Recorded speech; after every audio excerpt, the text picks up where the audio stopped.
వ్యక్తిపై వ్యవస్థపై నమ్మకం లేకుంటే నిజ జీవితంలో ఒక్క అంగుళం కూడా ముందుకు వేయలేం. నమ్మకం అనేది మన మీద మనతో ప్రారంభం కావాలి.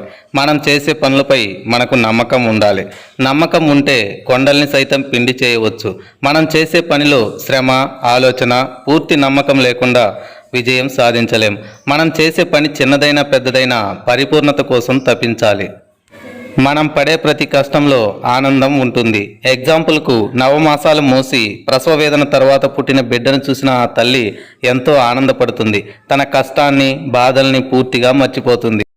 ఏ పని చేయడానికైనా కష్టం తర్వాత ఆనందం వస్తుందనే నమ్మకాన్ని కలిగి ఉంటే మనం జీవితంలో దేన్నైనా జయించవచ్చు. నమ్మకం లేకపోతే ఏ పనిని ప్రారంభించలేము, విజయాల్ని సాధించలేము.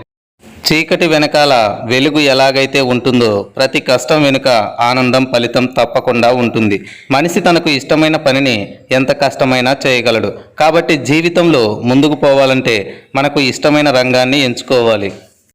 ఏ పని చేస్తున్నా దానిలోని కష్టాన్ని, నష్టాన్ని కాక దానివల్ల లభించేటటువంటి ఫలితాల గురించి ఆలోచించాలి. రాబోయే ఫలితం యొక్క ఆనందం కష్టాన్ని మురిపిస్తుంది. నేటి కష్టమే రేపటి ఆనందానికి పెట్టుబడి. సాధించగలం అనే నమ్మకం ఉన్నప్పుడే ఆనందంగా కష్టపడగలం. దీనికి సరియైన ఆలోచన విధానం కలిగి ఉండాలి. ఏ లక్ష్యం లేకుండా తింటూ జీవించడం కంటే ఏదో ఒక లక్ష్యం కోసం చనిపోయినా పర్లేదు అంటాడు ప్రముఖ కార్ల కంపెనీ తయారీదారుడు హెన్రీ ఫోర్డ్.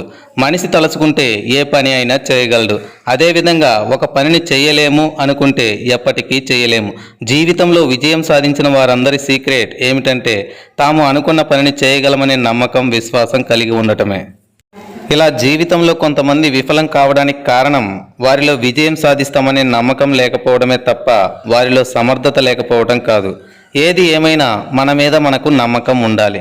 మనల్ని మనమే నమ్మకపోతే ఇతరులు మనల్ని ఎందుకు నమ్ముతారు? అందుకే ముందు నిన్ను నీవు పూర్తిగా నమ్ము. నీ నమ్మకమే నీ తొలి విజయం.